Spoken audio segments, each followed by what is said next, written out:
This is the Full View. Welcome back. Now, the Joburg City Power Officials continued with their rigorous revenue collection drive and invaded 7 properties and disconnected electricity in an effort to recoup over 52 million rand that is owed to the city.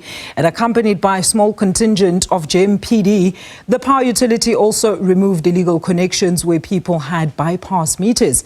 In Paarlshoop, it was uncovered during the operation that the customer of one of the establishment actually owed about 6 million rand.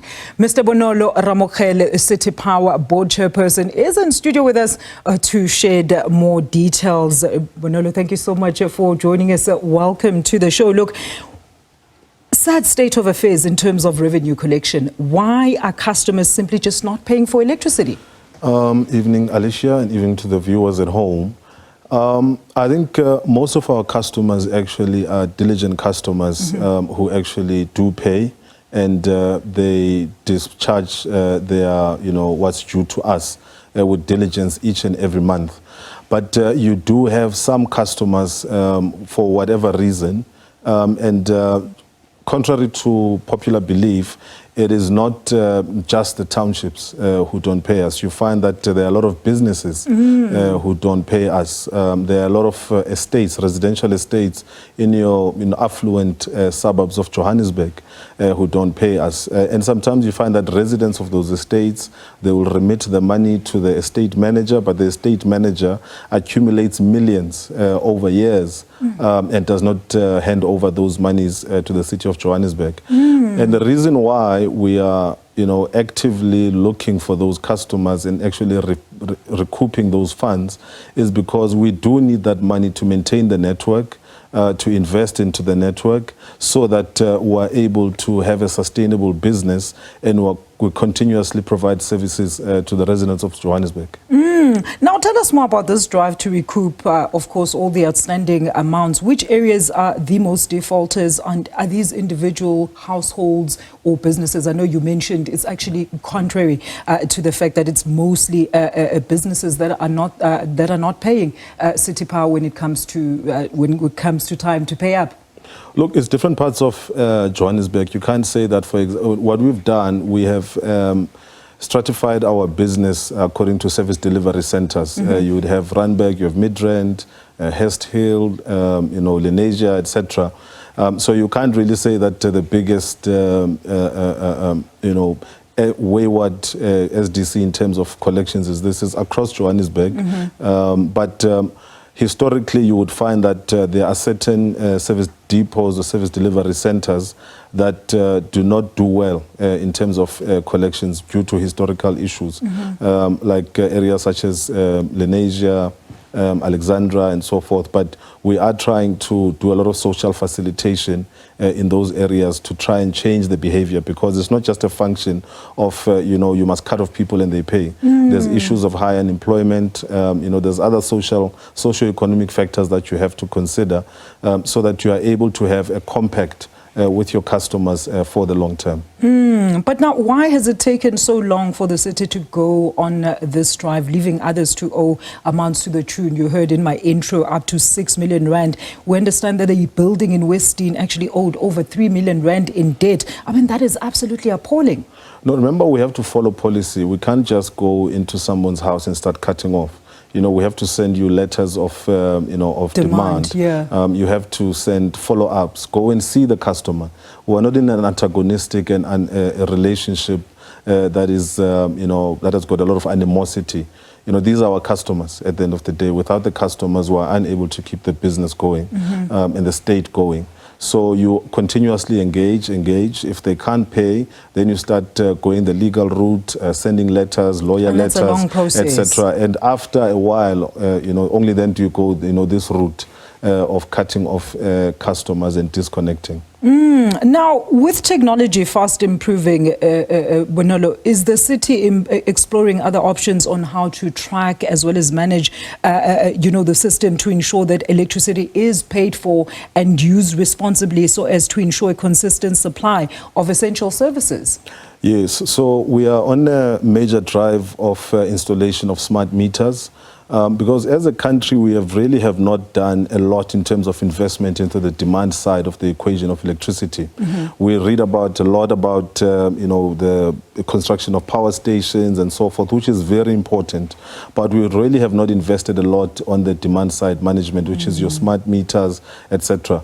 So in that regard, the smart meters not only allow us to be able to have prepaid system where you know exactly how much your bill is, you can be able to measure it properly, but also from a perspective of using the technology to do something that what we call smart meter load limiting.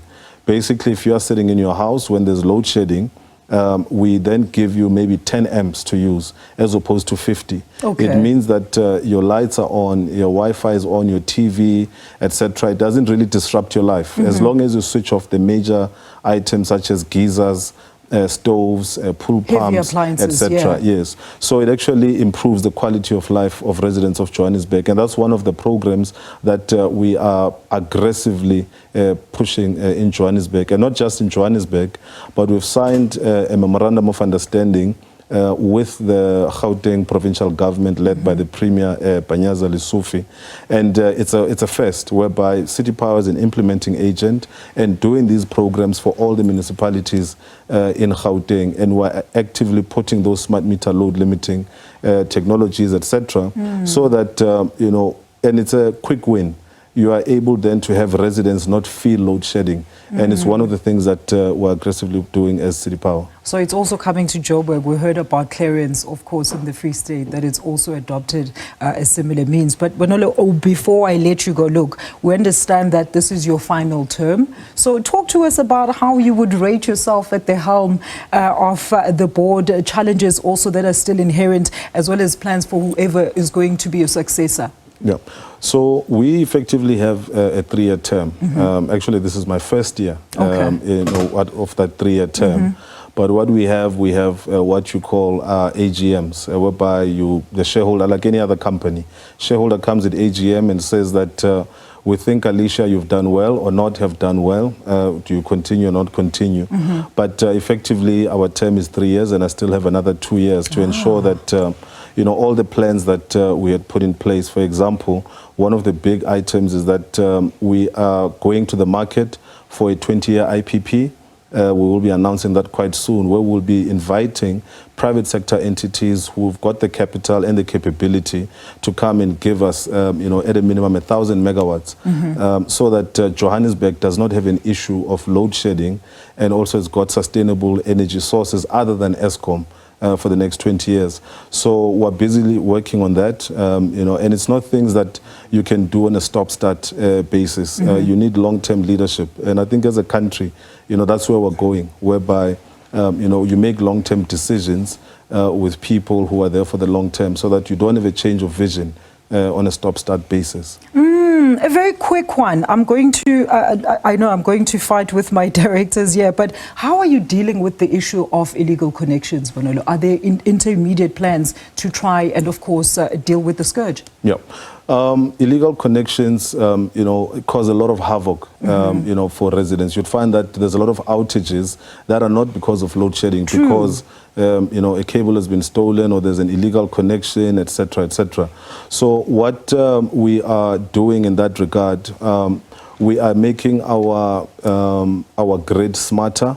Installing a lot more fiber in the network so that we're able, with immediate effect, when we pick up that Alicia or Bonolo have connected illegally, we're able then to get feedback on our control systems.